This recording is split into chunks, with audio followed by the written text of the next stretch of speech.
Hey guys, welcome to another video. We are starting the next book in the chapter because we just finished Genesis, so we're going to be doing Zodius or Exodus, however you want to say it. I just need one question from you guys. So, do you want it this way, where it's just like nothing, or do you want it this way? It's a little bit easier to read, but you might be able to read it like while we're going, you know, if you had the little small context. But I don't know, I prefer this a little bit better, but some people might prefer just the black screen on everything.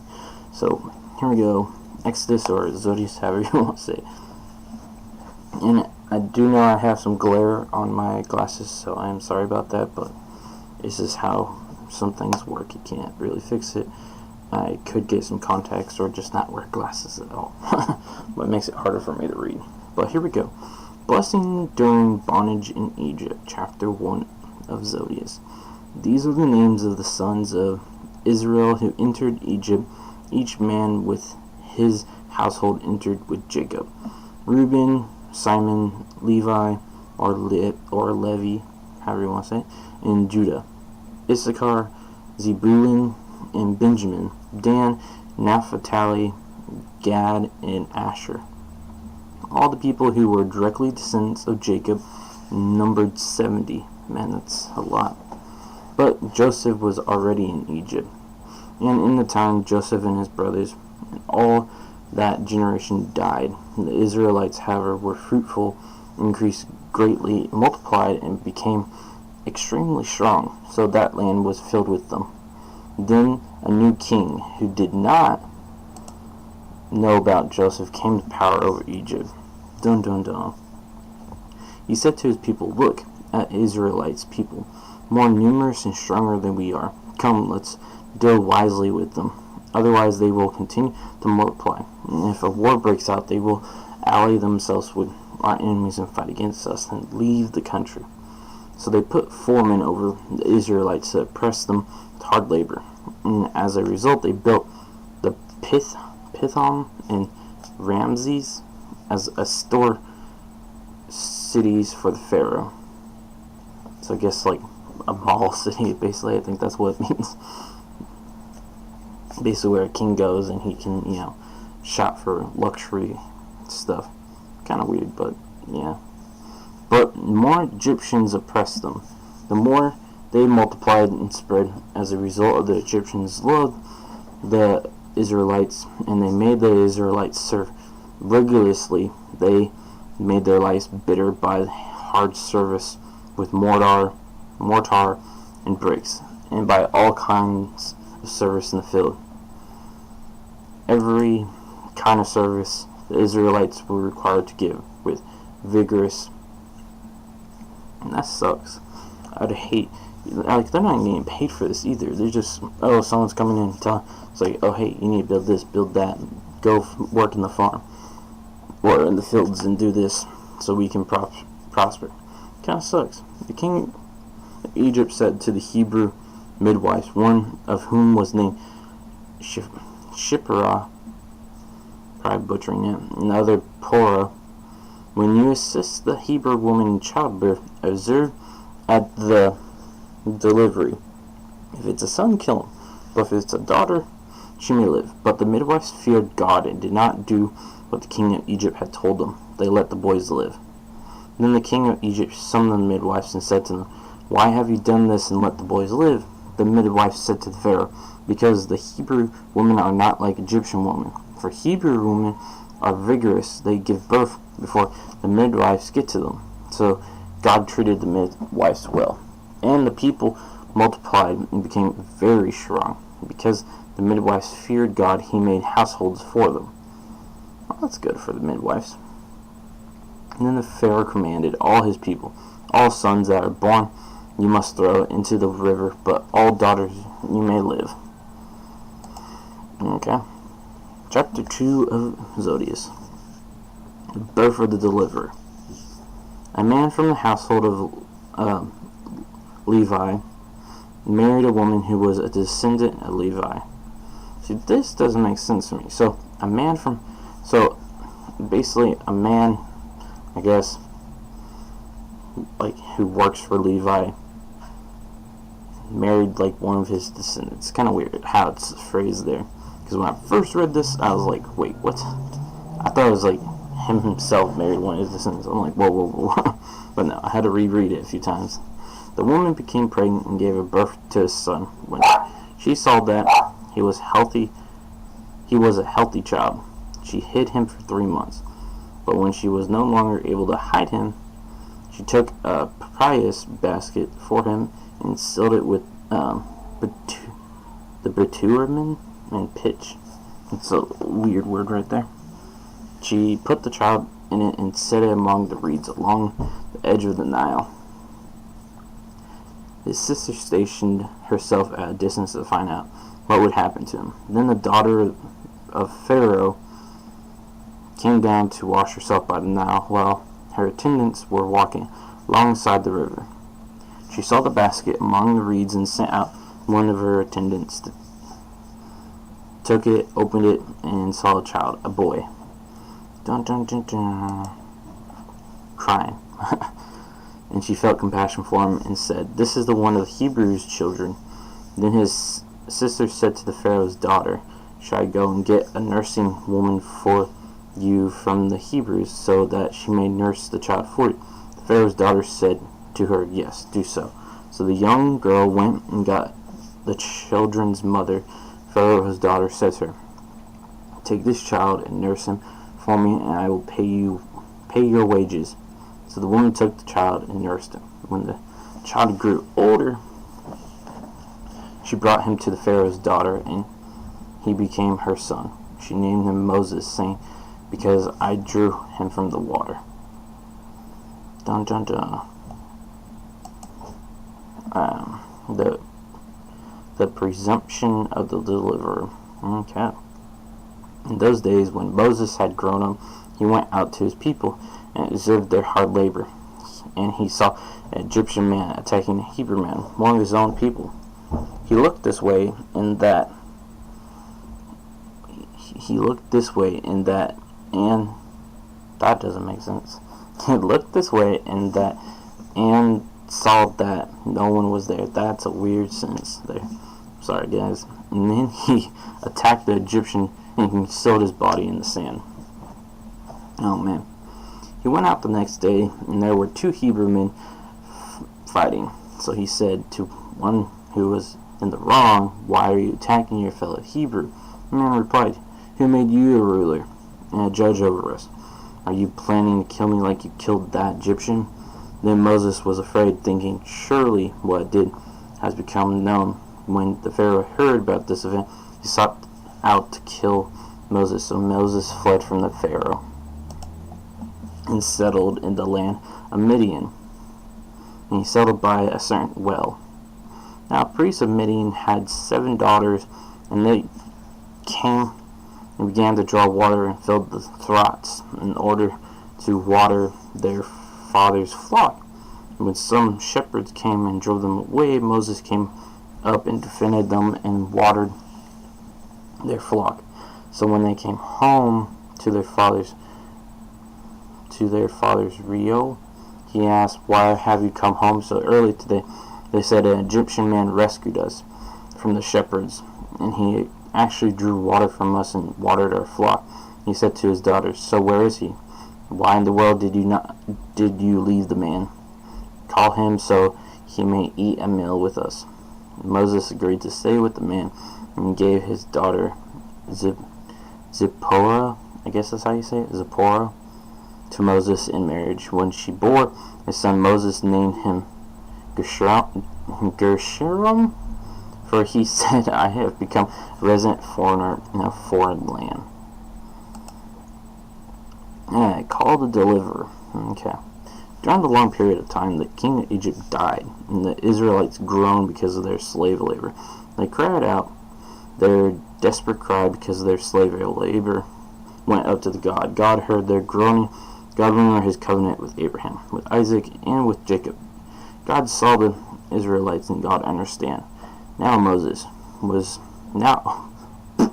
Sorry guys, I'm trying to read a little faster than what I'm trying to. Now Moses was sheep herding the flock of his father-in-law, Jethro, I guess how you say, the priest of Midian. He had led the flock to the far side of the desert and came to the mountain of God, to Horeb. The angel of the Lord appeared to him in a flame of fire from within a bush. He looked, and the bush was ablaze with the fire, but it was not being consumed. So Moses, oh man, we got the burning bush, guys. I always love this story. So Moses thought, I will turn aside to see this amazing sight. Why does the bush not burn up? When the Lord saw that he had turned aside to look, God called to him from within the bush and said, Moses, Moses. And Moses said, Here I am. God said, Do not approach any closer. Take your sandals off your feet, for the place where you are standing is holy ground. He added, I am the God of your father, God of Abraham, God of Isaac, and the God of Jacob. Then Moses hid his face because he was afraid to look at God. I would be afraid too, it is God. And the Lord said, I've surely seen the affliction of my people who are in Egypt. I've heard their cry because of their taskmasters, for I know their sorrows. I have come down to deliver them from the hand of the Egyptians, to bring them. I first thought, sorry, I got dogs. They have come down to deliver them from the hand. So I thought that said land, but the H is a little weird there. The hand of Egyptians, and bring them up from that land to a land that is both good and spacious, to a land flowing with milk and honey, to the regions of Canaanites, Hittites, Amorites, Perizzites, and Hivitites, and the Jebusites. And now indeed the cry of the Israelites have come to me, and I have also seen how severely the Egyptians oppress them. So now go, and I will send you to the Pharaoh to bring my people, the Israelites, out of Egypt. Amen. And now we're in chapter 3. Sorry, but I didn't say it, but it's kind of hard to see here. It goes right into chapter 3. Moses said to God, Who am I that I should go to Pharaoh, or that I should bring the Israelites out of Egypt? He replied, Surely I will be with you, and this will be the sign to you that I have sent you. When you bring the people out of Egypt, you and they will serve the God on this mountain. Moses said to God, If I go to the Israelites and tell them, The God of your father has sent me to you, and they ask me, What is his name? What should I say to them? God said to Moses, I am that I am.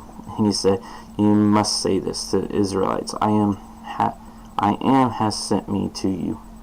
God also said to Moses, You must say this to the Israelites, The Lord, the God of your fathers, God of Abraham, God of Isaac, and God of Jacob, has sent me to you. This is my name forever, and this is my memorial of generations to generations. Go and bring together the elders of Israel and tell them, The Lord, the God of your fathers, appeared to me, God of Abraham, Isaac, and Jacob, saying, I have attended carefully to you and to what has been done to you in Egypt. I have promised that I will bring you up out of the affliction of Egypt to the land of Canaanites, Hittites, Amorites, Perizzites, Hivitites, Jebusites, I'm probably butchering that last one, sorry, to a land flowing with milk and honey. The elders will listen to you, and then you and your elders of Israel must go to the king of Egypt and tell him, The Lord of God of Hebrews has met with us, so now let us go 3 days' journey to the wilderness, so that we may sacrifice to our Lord of God. But I know that the king of Egypt will not let you go, not even under force. So I will extend my hand and strike Egypt with all my wonders, and I will go among them. After that, he will release you. I will grant you this people favor with the Egyptians, so that when you depart, you will not leave empty-handed.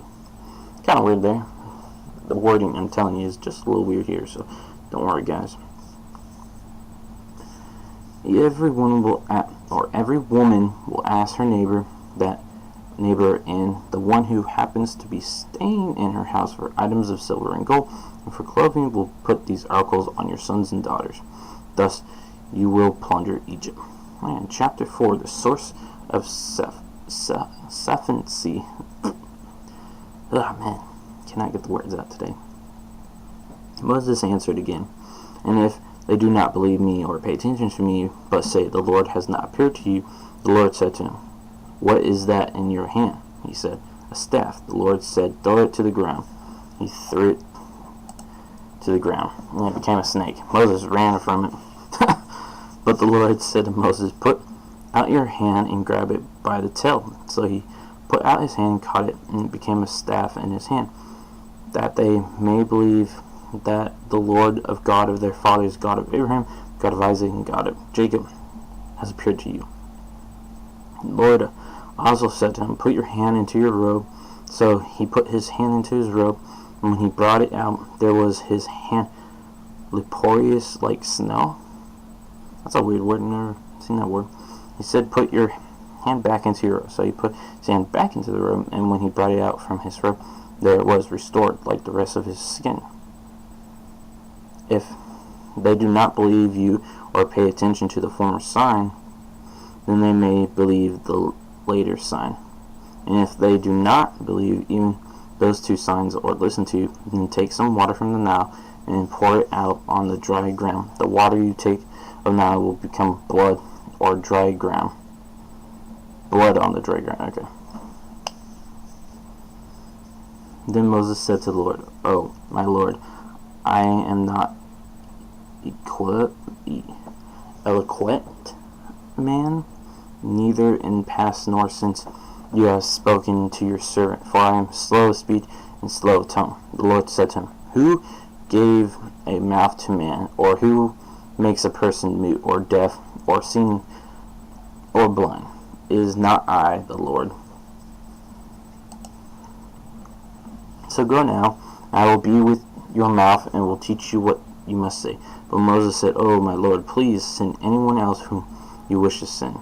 Then the Lord became angry, Moses, and he said, he became angry with Moses, and he said, what about your brother Aaron the Levite? I know that he can speak very well. Moreover, he is coming to meet you, and when he sees you, he will be glad in his heart. So you are to speak with him and put the words in his mouth. As for me, I will be with your mouth and with his mouth, and I will teach you both what you must do, and he will speak for you to the people, and it will be as if he were your mouth, as if you were his God. You will also take in your hand the staff with which you will do the signs.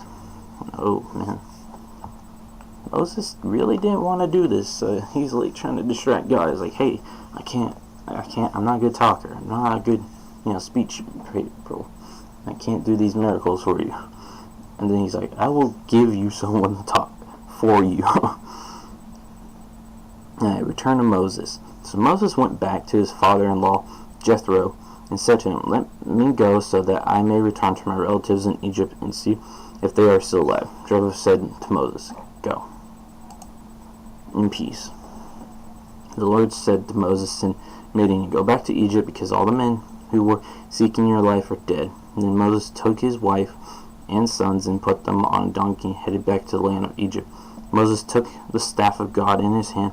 The Lord said to Moses, when you go back to Egypt, see that you do before the Pharaoh all the wonders I have put under your control. But I will harden his heart, and he will not let people go. Man, this new Pharaoh does not sound cool. You must say to the Pharaoh, thus says the Lord, Israel is my son, my firstborn. May I said to you, let my son go, that he may serve me. But since you have refused to let me go, I will surely kill your son, your firstborn. Now on the way, at a place where they stopped for the night, Lord met Moses and sought to kill him. But so Zipporah took a flint knife and cut off the foreskin of her son and touched it to Moses' Moses' feet and said, "Surely you are the bridegroom of blood to me." Okay, that's kind of weird right there. Not cool. Basically, she just and touch it to okay. That's weird. If you guys know anything else about that, let me know in the comments, So, the Lord let him alone. At the time, she said, "a bridegroom of blood," referring to the circumcision. Oh, man. Okay. The Lord said to Aaron, "Go to the wilderness to meet Moses." So he went and met him at the mountain of God and greeted him with a kiss. Moses told Aaron all the words of the Lord who had sent him and all the signs that he had commanded him. Then Moses and Aaron went and brought together all the Israelite elders. Aaron spoke all the words that the Lord had spoken to Moses and did the signs in sight of the people.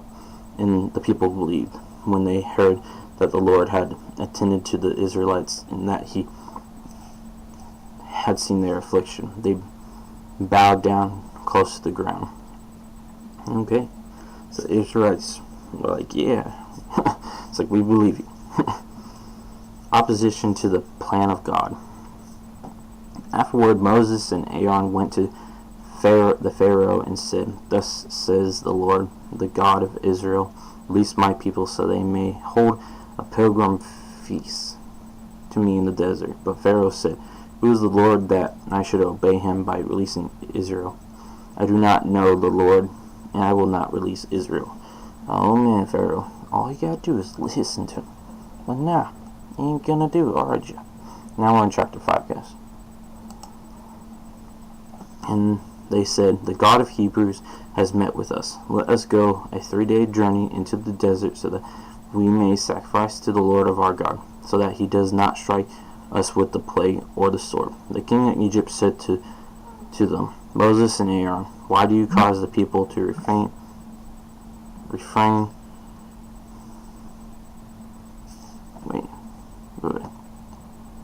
cause people to refrain from their work? Return to your labor." The Pharaoh was thinking, "The people of the land are now many, and you are giving them the rest from their labor."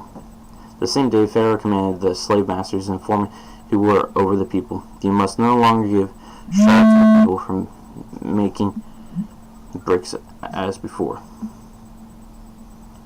Let them go and collect straw for themselves, but you must require them the same quota of bricks that they were making before. Do not reduce it, for they are slackers. This is why they are crying, 'Let us go sacrifice to our God.'"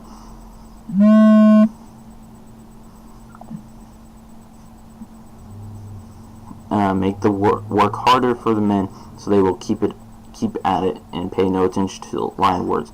So the slave masters of the people and their foremen went to the Israelites and said, "Thus says Pharaoh, I am not giving you straw.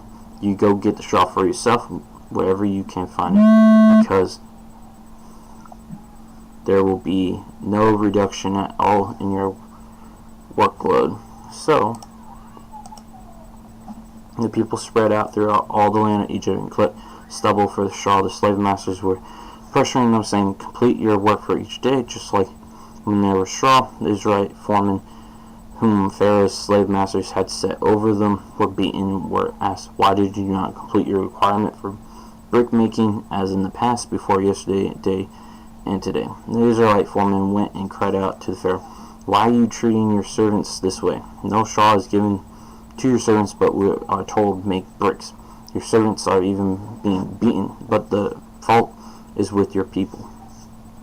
But the Pharaoh replied, "You are slackers. This is why you are saying, 'Let us go sacrifice to the Lord.' So now, get back to your work, and you will not be given straw, but you must still produce your quota of bricks." The Israelites' foremen saw that they were in trouble when they were told, "You must not reduce the daily quota of your bricks." When they went out from the Pharaoh, they encountered Moses and Aaron standing there to meet them, and they said to them, "May the Lord look on you and judge, because you have made us stink in the opinion of the Pharaoh, and and his servants, so that you have given them an excuse to kill us. The assurance of the deliverance. Moses returned to the Lord and said, Lord, why have you caused trouble for his people? Why did you ever send me?